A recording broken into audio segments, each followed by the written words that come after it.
Yeah, we saw how this process works so well for you, Tyler. Actually, it didn't. I lost to a guy who sells dog food jingles for a living. But yeah, sure. Okay. Thanks, Matt. You're a real good friend. Hello and welcome back to another episode of No Rose, All Thorn. My name is Amelia Wedemyer, and today we're giving you all the takeaways that you need to know from the 6th episode of The Bachelor. So let's just get into it. You know when you're watching a TV show and you're like, wow, they've really exhausted this storyline, let's get a new one, you know? This episode in particular, it's like, you know, we still have the mean girl drama going on, and honestly, it's just like, whoo, I don't care. And so we're back on the couches, and MJ, she was like, I had a weak bitch moment, but I'm back. And she's just like, you know, Matt, I preach harmony. That's what I do with my actions and my words. I am a harmonious bitch. Even though, like, you really weren't preaching harmony, because if you remember back, she did the whole separate JV varsity, and she was like, you don't understand, sweeties. And that was Jasenya's main argument. She's like, MJ is a liar. Meredith is a liar. She's not even using her real first name. And so in the end, Matt is like, MJ, I'm gonna have to walk you out.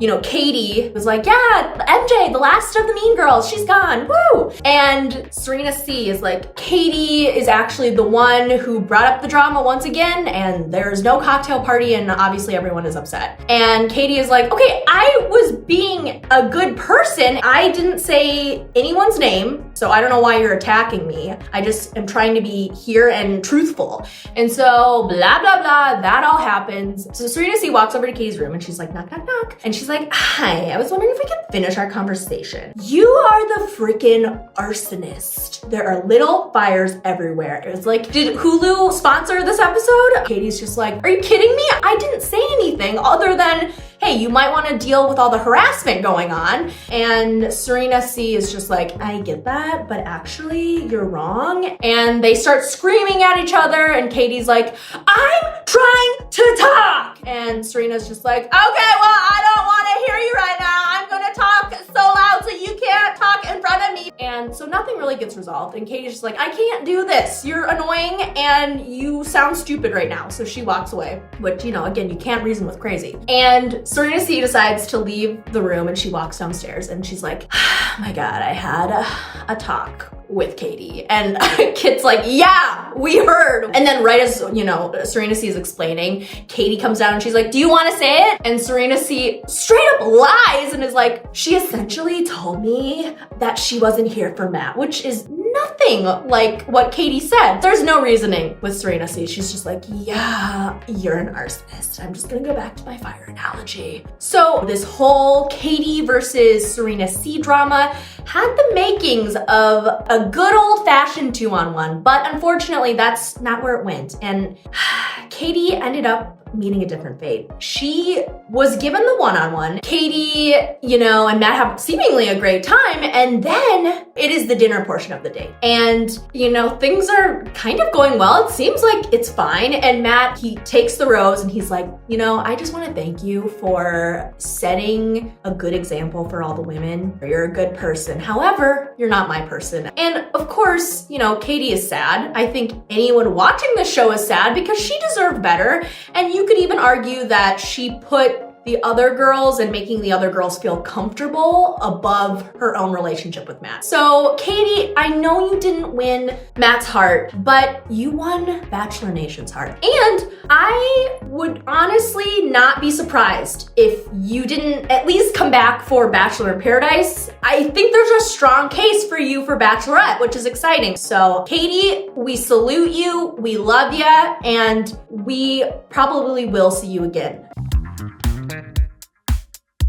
Now, I'm sure you were as annoyed maybe when you saw freaking Heather Martin from Colton season come back. From the beginning, this is such a producer's storyline. First of all, Heather shows up in a white van. It is like the most mother of 7 kids van you've ever seen in your life. So that set off a red flag, for me at least. She's there and she's like, hi, it's Heather for Chris. And the guy at the gate at Nemacolin, you know, this poor guy's like, oh, what? Clearly this has been rehearsed to a point where this guy has been probably told, like, pretend that you're surprised, but also let her in because, you know, she's part of the storyline that we cooked up. And Chris, you know, nonchalantly walks down the little driveway. He's wearing, you know, his fall best, and he's just like, Heather? I've seen some crazy things during my tenure as the host of this show, but nothing has ever shocked me as much as this, which is a lie because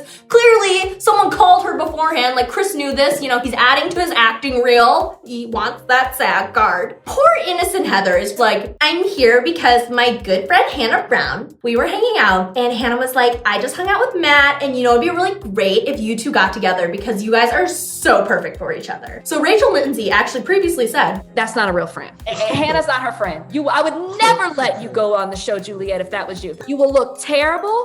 This is a bad look for you. You don't want this to be your story. It's kind of sad because you see her quarantining. She balances a pizza on her head. It's funny because the music in the background is not like sexy or romantic music. It's literally the music that they use on like The Sweet Life of Zach and Cody when there's like a mischievous kid running around the hotel. It's sad to see because, you know, they're making fun of her and she deserves to find a nice guy who's actually going to be receptive. I do not think Matt is going to be receptive because actually we witnessed she comes in and she's like, hi Matt, and he literally breaks out in laughter. Just, oh my God, what? God, that's rude. Not even on Matt's part, but on the producer's part, that they would throw her in the mix so late. I highly doubt she's going to last into the rose ceremony. I think he's really just gonna send her home. He's probably gonna be like, Heather, you're really nice and this is great, and maybe in a different time, in a different world, in a different universe, we could have had something work, but it's not gonna happen. I'm too far along with all these women, but thanks for showing up and quarantining for, you know, 2 weeks, but see you later, bye. And that's sad. Again, Rachel Lindsay was correct. If Hannah B was an actual good friend to Heather, she would have been like, what are you doing? Thank you guys again for watching. Make sure you're subscribed to The Ringer on YouTube, and we will see you next week.